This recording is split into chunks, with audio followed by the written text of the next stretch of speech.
Koma. Tikangogara tobva vanhu pavanongopedza kudya chete kuzvitora. Ndinoenda kutoenda kunotora mwana kuchikoro. Wow. Wove kumaeka avo. Wove kumaeka iyi.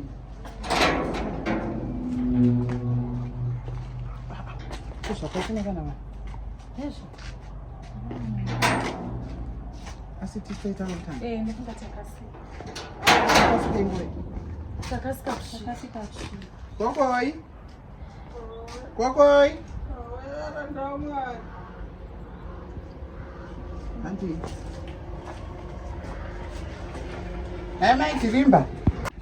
Maidzirimba. Pindai zvenyu. Kokoi. Pindai. Tishikeo. Tambirai. Tambiri.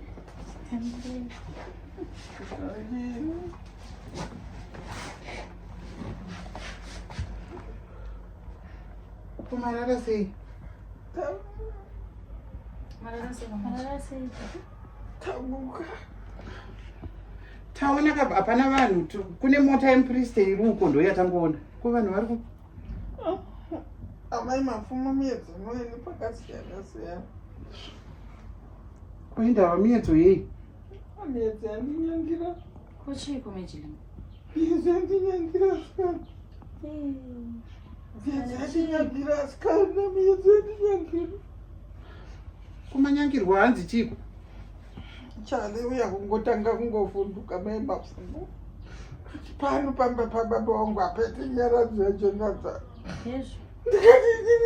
Jonathan. Apete nyaradzi yaJonathan pano. Nditi ndine vamwe ndonamata nawo. Handikuti kuti handinyaradzi ndatambudzika makore awandasika.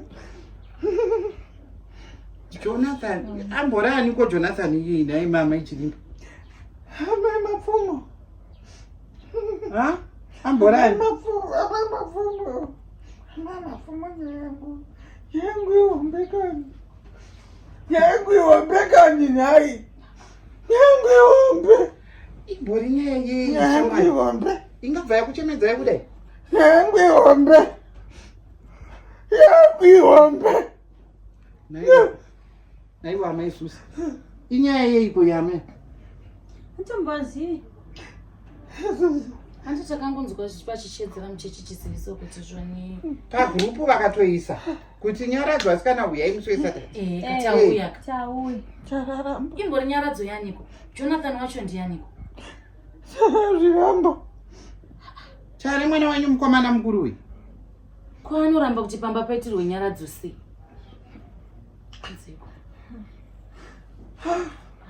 Ko Jonathan mwana wenyu iri. Jonathan ndiani kwa Maijilimba? Ada kuitirwa nyaradzo yacho pani.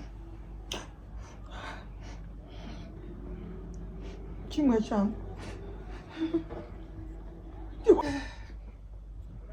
Chimwe changu. Chimwe changu. Chimwe changu. Chimwe changu.